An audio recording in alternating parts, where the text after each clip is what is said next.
खुलुमबाय स्टुडियाव दं आं उदांस्रि मोसाहारि। 15थि गायसनथाइ सान फालिदों लोरगि थियेटार ग्रुपआ। क'क्राझार सहरनि साखाथियाव थानाय बड'फ कालचारेल कमप्लेक्सआव लोरगि थियेटार ग्रुपआ 15थि गायसनथाइ सान फालिदों। क'क्राझार सहरनि साखाथियाव थानाय बड'फ कालचारेल कमप्लेक्सजों नांजाबनाय सान्दामारि लोरगि थियेटार ग्रुपनि मावखुलियाव दिनै 15थि गायसनथाइ सान फालिनायजों लोगोसे लोरगि थियेटार ग्रुपआव मोसाखावरि फरायसा फरायसुलिफोरखौ 2024 इं मायथाइनि HSLC आरो HS आनजादाव उथ्रिसार जानो हानाय फरायसाफोरखौ बरायनाय हाबाफारि लादों। हाबाफारि बायदियै फुंबिलि समाव लोरगि थियेटार ग्रुपनि आफादगिरि सोमदोन ब्रह्मआ फिरफिलाखौ बिरहोयो।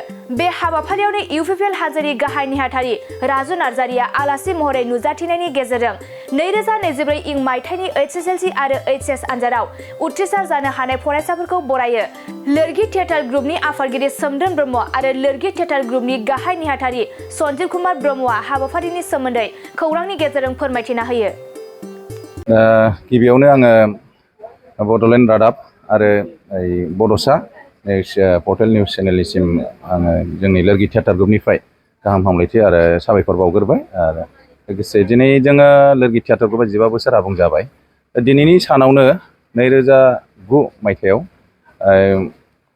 केशव मुसाहारि बिथांनि दैदेननायाव लोगोसे आं आरो जोंनि बै बिद्यापीठ स्कुलाव मोनसे सावरायनायाव इन्टेलेक्सुयेल मोनसे गोदोनि गागि आर्टिस्टफोरनि जथुमनायाव जोंनि माबाफोरा लोरगिया जोनोम मोन्दोंमोन आरो बे मेलखौ सामलायदोंमोन दानि मानगोनां आफादगिरि सार बिथां सोमदोन ब्रह्म बिथाङानो। आरो बेहाय आङो गिबियावनो आफादगिरि महरै सायख'जादोंमोन आरो गाहाय नेहाथारि महरै दङ जोंहा अलंबार सरगियारायनाय उदालगुरिनि। बिदिनो गोबां जायगानि जोङो क'क्राझार बेसल' नङामोन आरो बुस्थु क'क्राझारनिल' मानसि नङा, अल गलाघाटनि मानसि दंमोन, उदालगुरिनि, बाक्सानि, चिरांनि गासिबो जायगानि मानसि अल बेखौ बिराद गुवारैनो दानाय जादोंमोन आरो दा बेवहाय जोङो गोबां सापर्ट होदों। सासे सानै मानसिया हेंथाबो होदोंमोन। जाय मानसिफ्रा हेंथा होदों बेखौ जों गाज्रि मोनाखै, जों थुलुंगा हिसाबै लानानै जों मावबोदों। दा बेहाय जों नाजाबोदों, बयबो खस्थ' खालामदों, गोबां जेंना जेंसिजों जों जिर'निफ्राय फैनानै दिनै गावनो जोंनो मोनसे जों हा सोरजिनो हाबाय। रायजोफोरनि अनसुंथाइजों जोङो हेफाजाब होलायनायजों सोरबा सिमेन्ट सोरबा माबा हरनायजों जोङो न'खौबो मोनसे लुफुंनो हाबाय। बेहायनो अफिस खालायो, जों बेहायनो रिहार्सेलबो खालायो। दा जों सिगांनिफ्रायनो गोबां खामानियाव सिगांनि मानगोनां EM सारमोन, जेनेबा देरहासात बसुमतारी सारमोन, दनेस्वर गयारि सारमोन, बिथांमोननिफ्रायबो सापर्ट मोनबोबाय थादों। आरो दानि फैनानै नैबे सरकार फैनायनि उनावबो जों बिथाङा दा मानगोनां प्रमद बर' सारनिफ्राय जों हेफाजाब मोनबाय थादों सामलायनो थाखाय। एसेबां जेंनायाव जोङो सौफैयाखै, जों माखासे प्रसेसजों आवगैबोनायखाय आरो जेंनाया गोबां दंबाबो जोङो खस्थ' खालामनानै ज' आवगैबोनायखाय जों सिगांबोनो हादों। आरो जोङो सेन्ट्रेलनिफ्राय जोङो लोरगि थियेटार ग्रुपआ मोनसेल' बर'नि मोनसे हान्जामोन, जायखि माने जों रेपेटरि ग्रान्ट मोनसे मोननो हानाय, जेनेबा सेलारि ग्रान्ट होनना बुङो मिनिस्ट्रि अफ कालचारनि आन्दाराव।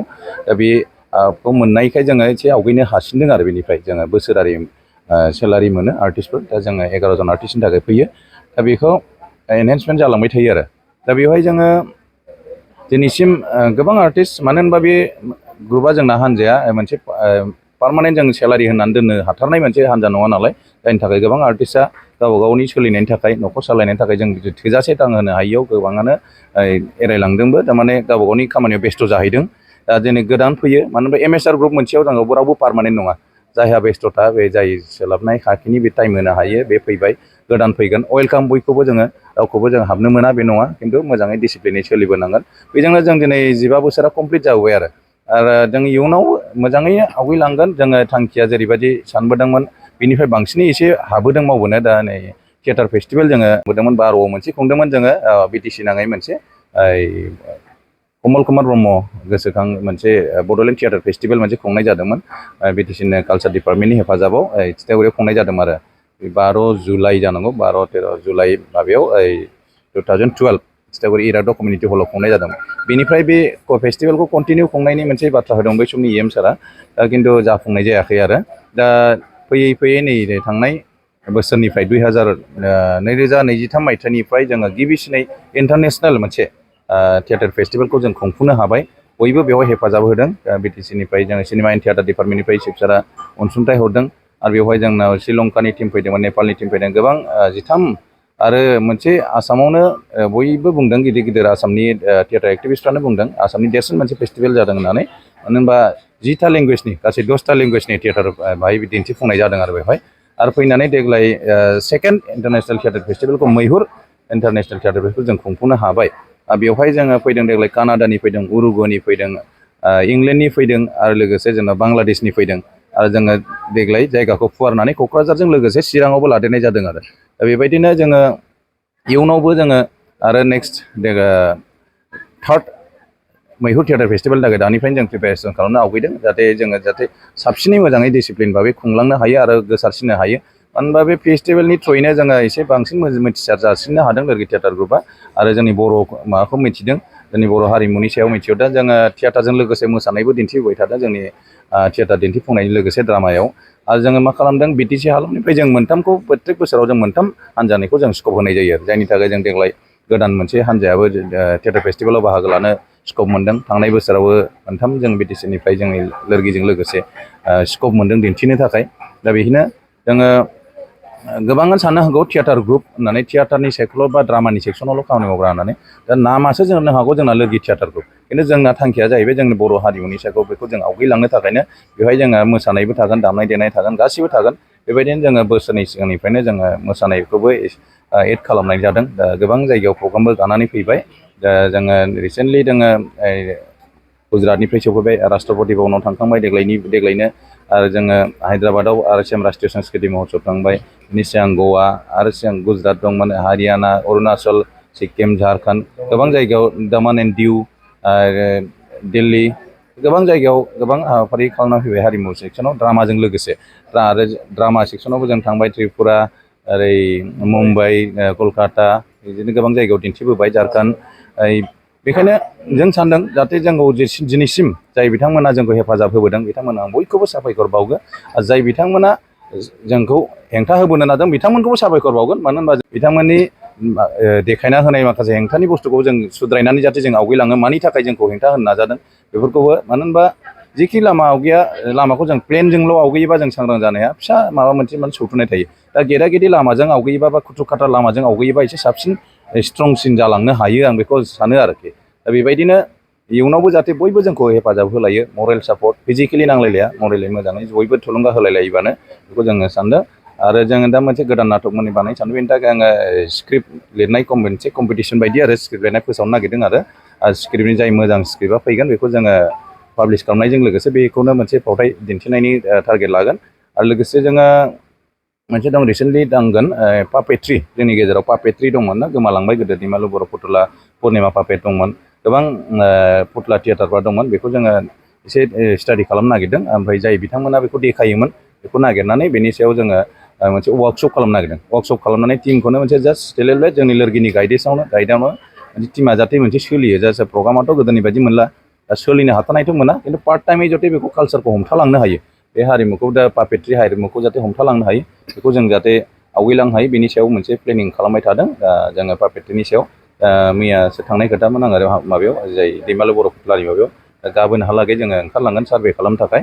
दा जाय बिथांमोना थांनानै दं, दा मेटेरियेलफ्रा दंना गैला बै पापेटफ्रा बेफोरखौ जोङो नागिरनानै बिनिफ्राय जोङो वार्कशप मोनसे लागोन आरो दा बिनिफ्राय आरो जोङो जाथ्रानि सायाव मावनांगौ दङ। बेखौ फारि फारि खेबसेनो गासिबो लायोबा लाब्रा जालांजोबो।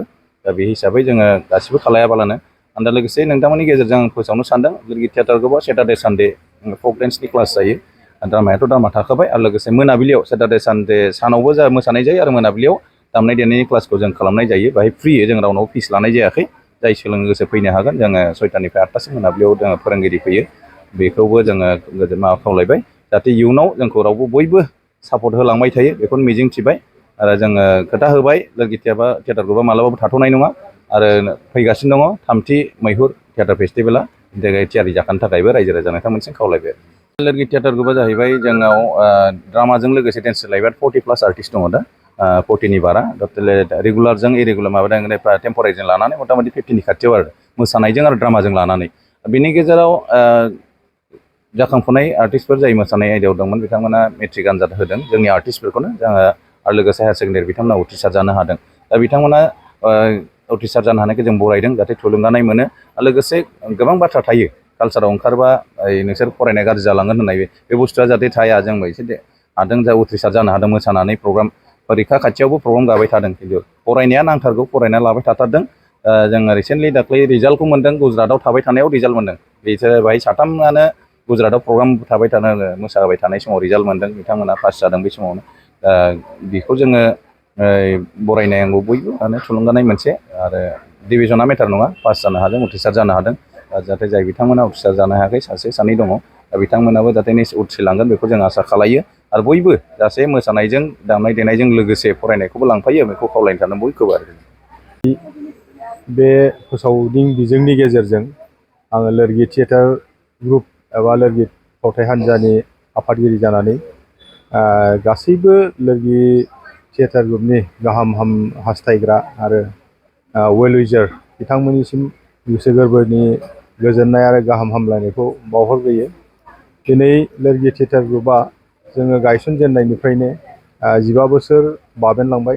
बे 15 बोसोर बाबेननायाव थारैनो लोरगि थियेटार ग्रुपनि मावथि बिथांमोन, आर्टिस्ट बिथांमोना गोबां खस्थ' सैनांदों, बे थार। आरो बे खस्थ'नि गेजेरजों जों दिनै जोंनि आथिङाव गसंनो हाबाय होननानै बुंनांगोन। मानो होनना बुङोब्ला खस्थ'नि फिथाइया गोदै।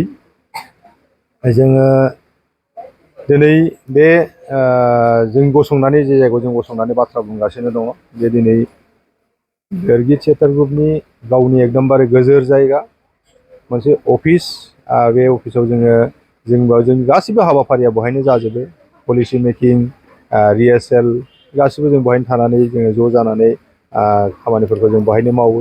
आरो बेनि गेजेरजोंनो जोङो जोंनि लोरगि थियेटार ग्रुपनि गासैबो हाबाफारिफोरखौ जोङो मावफुंलाङो।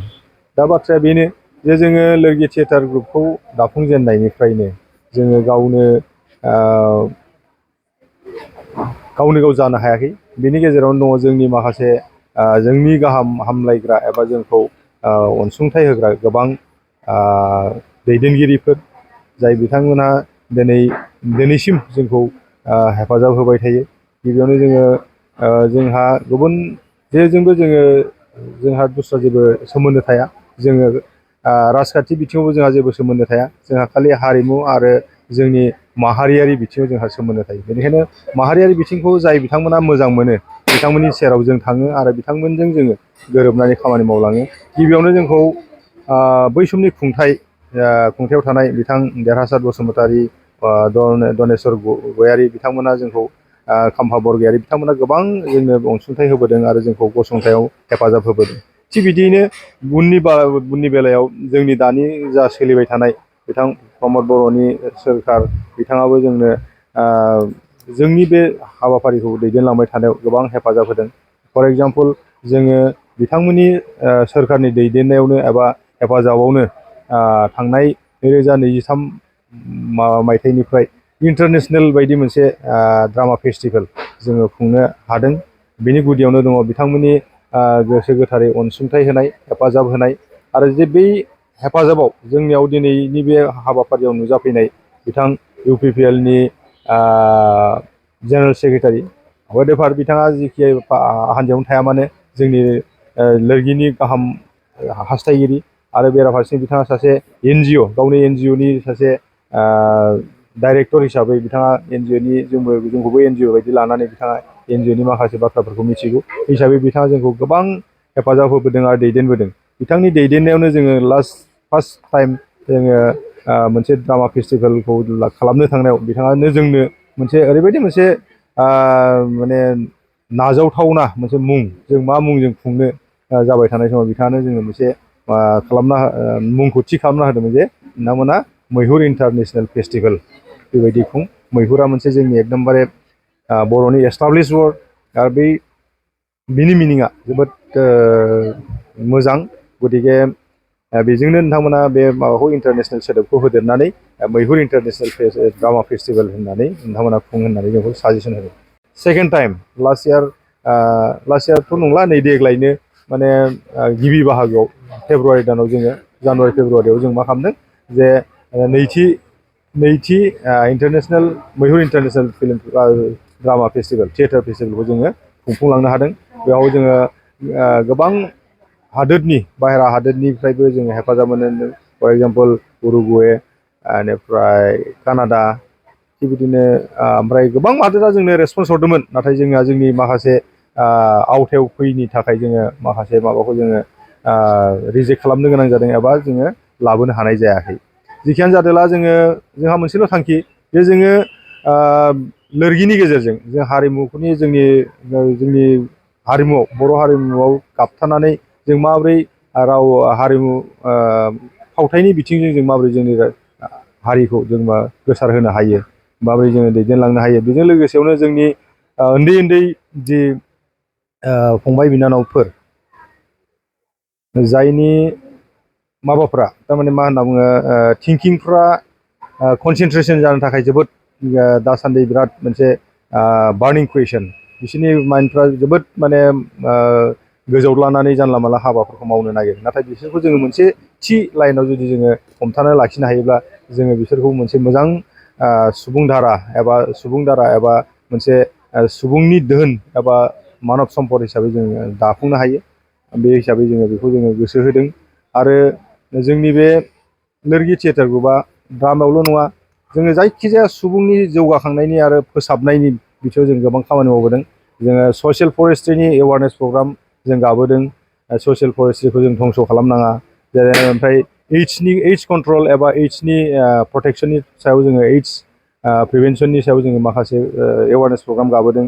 मेलेरियानि सायाव, बेनिफ्राय निउट्रिसननि सायाव, फरेस्ट प्रटेक्सननि सायाव, बेनिफ्राय गोबां माने पाब्लिक एवारनेस प्रग्रामफोरखौ जोङो माब्लाबाबो जों दिनै खालामाखै, माब्लाबाबो जोङो नारगाराखै, नेवसियाखै। जोङो जायखिजाया प्रग्रामखौ जों खाबु मोनोबानो जाय प्रग्रामा एबा जाय हाबाफारियानाखि जोंनि समाज फोसाबनाय, समाजखौ दाफुंनाय, बेफोरबायदि हाबाफारिफोरखौ जोङो मावबोबाय थादों गुदिनिफ्रायनो। आरो जोंहा मोनसे थांखि, जोङो बेफोरबायदि हाबाफारिखौ जों मावलांबाय थागोन। आरो बेनो लोरगिनि मोनसे एकदमबारे गुबै थांखि। आरो दिनैनि बे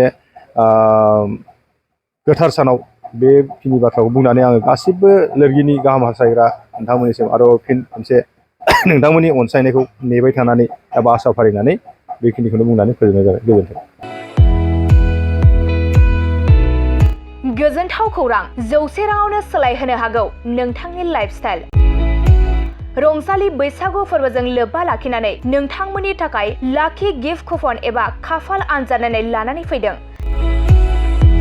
चिरां जिल्ला काजलगाव खाग्राबारि माइनाव जुबक संघआ सनाथि मायथाइ फालिथायजों लोब्बा लाखिनानै नोंथांमोननो गेदेर खाफाल आनजाद नायनाय लानानै फैदों। आरो बे खाफाल आनजादानो 100 रांजों नोंथांनि लाइफस्टाइलखौ सोलायहोनो हागौ। लोगोसे बे खाफाल आनजादाव नोंथांमोननि थाखाय बान्था महरै दं Tata Ultra bus, Mahindra Scorpio', Mahindra Thar, XL 6 नेका, Baleno', Swift Dzire, Tata Punch, WagonR, Alto' K ten, Celerio', Ignis, Alto' K ten, XL I, Mahindra tractor. अब्लालाय मानोथो गोबाव खालामबावनो? नोंथाङा अनलाइन आरो अफलाइननि गेजेरजों एबा 9678954511 69300 79427 9394649601 8822 32296 7002837 061 नाम्बाराव कन्टेक्ट खालामनानै कुपनखौ लाहरनो हागोन।